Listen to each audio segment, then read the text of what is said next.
আচ্ছা, যারা সাম্প্রতি WBSSC group C group ডির পরীক্ষা দিয়েছো তাদের সবার জন্য আজকের এই ভিডিওটি খুবই গুরুত্বপূর্ণ হতে চলেছে। নমস্কার বন্ধুরা, স্বাগত জানাই আরও একটি নতুন ইনফরমেটিভ ভিডিওতে। আজকের ভিডিওটি কিন্তু প্রত্যেকের জন্য গুরুত্বপূর্ণ হতে চলেছে, কারণ আজকে এই ভিডিওতে আমরা আলোচনা করব গ্রুপ সি গ্রুপ ডি পরীক্ষার মোট কতজন প্রার্থী অংশগ্রহণ করেছে এবং রেজাল্ট কবে প্রকাশিত হচ্ছে, এবং পরীক্ষার পরবর্তী আপডেট সম্পর্কে কিছু গুরুত্বপূর্ণ তথ্যও জানিয়ে দেবো। তাই ভিডিওটি অবশ্যই শেষ পর্যন্ত মনোযোগ দিয়ে দেখবেন, কারণ মাঝখানে কিছু গুরুত্বপূর্ণ তথ্য রয়েছে যা তোমাদের কিন্তু অনেকটাই কাজে আসতে পারে। প্রথমে আমরা একটু পরীক্ষার ব্যাপারে কথা বলি। তোমরা সবাই জানো যে সম্প্রতি WBSSC group C group D এর লিখিত পরীক্ষা অনুষ্ঠিত হয়েছে। এই পরীক্ষা সম্পূর্ণভাবে শান্তিপূর্ণ এবং সুষ্ঠুভাবে অনুষ্ঠিত হয়েছে বলে জানানো হয়েছে।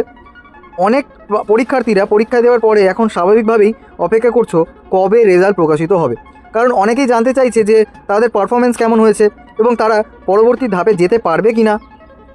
আমরা ভিডিওর কমেন্ট সেকশানে তোমাদের অনেকেই একই প্রশ্ন করেছো।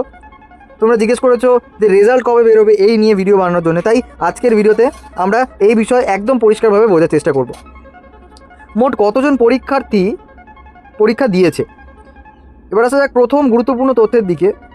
একটি রিপোর্ট অনুযায়ী জানা যাচ্ছে যে গ্রুপ সি এবং গ্রুপ ডি মিলিয়ে মোট 15 লক্ষেরও বেশি প্রার্থী এই পরীক্ষায় অংশগ্রহণ করেছিল। ভাবতে পারছো, 15 লক্ষেরও বেশি পরীক্ষার্থী মানেই কিন্তু বিশাল একটি সংখ্যা।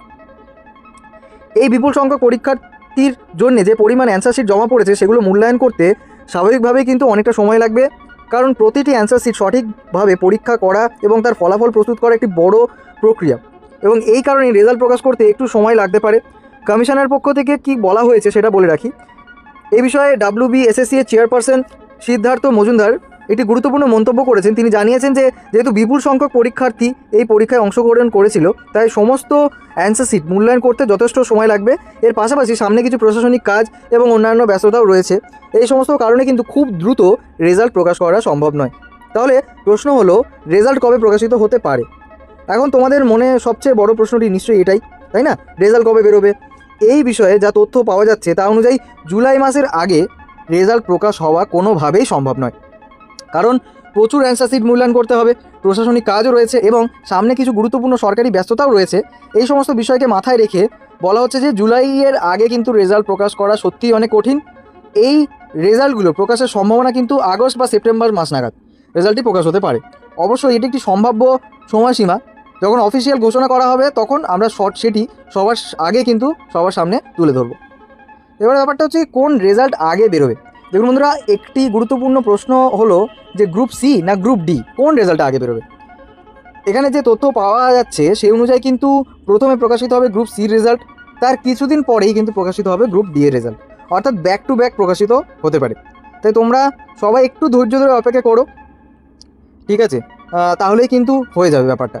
পরীক্ষার্থীদের জন্য গুরুত্বপূর্ণ কথা একটু বলে রাখি। এখন তোমাদের জন্য একটি ছোট্ট পরামর্শ, সেটা হলো অনেক সময় আমরা পরীক্ষা দেওয়ার পরে খুব বেশি চিন্তা করতে শুরু করি, আমি কি পাস করব, আমি কি চাকরি হবে আমার, ঠিক আছে? কিন্তু মনে রাখতে হবে যে তোমরা যদি ভালোভাবে পরীক্ষা দিয়ে থাকো তাহলে অবশ্যই ফলাফল ভালো হবে। তাই অযথা দুশ্চিন্তা না করে পরবর্তী প্রস্তুতিও চালিয়ে যাও, কারণ অনেক সময় অন্য নতুন নিয়োগের সুযোগ কিন্তু সামনে চলে আসে।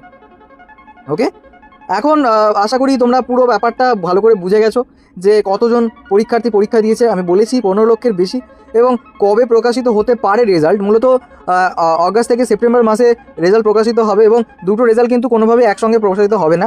আগে গ্রুপ সি বেরোবে, তারপরে গ্রুপ ডি বেরোবে। তো এটা কিন্তু আমরা একটি ভ্যালিড সোর্স থেকে ইনফরমেশনটা পেয়েছি। তো আশা করি তোমাদের দুশ্চিন্তা কোনো রকমভাবে একটুখানি কাটাতে পেরেছি। এখন তোমাদের জন্য একটি ছোট্ট প্রশ্ন, যারা এই পরীক্ষা দিয়েছো কমেন্টে অবশ্যই জানাবে তো আমাকে যে গ্রুপ সিতে 60-এর মধ্যে আনুমানিক কত স্কোর আসছে তোমার, বা যারা গ্রুপ ডি পরীক্ষা দিয়েছো আনুমানিক 40-এর মধ্যে কত স্কোর আসছে। আমি কিন্তু অবশ্যই তোমাদের কমেন্ট কিন্তু এক এক করে পড়বো, এবং মোটামুটি একটা গড় তোমাদের ভিউয়ার্সদের থেকে আমি জেনে নিতে পারবো। যদি এই ভিডিওটি তোমাদের উপকারে লাগে তাহলে অবশ্যই লাইক করে দিও, চ্যানেলটিকে সাবস্ক্রাইব করে দিও, বেল আইকন প্রেস করে দিও, যাতে ফিউচারে এরকম ইনফরমেটিভ ভিডিও সবার আগে আপনার কাছে পৌঁছে যায়। Till then, tata, bye bye, take care, ভালো থাকবেন।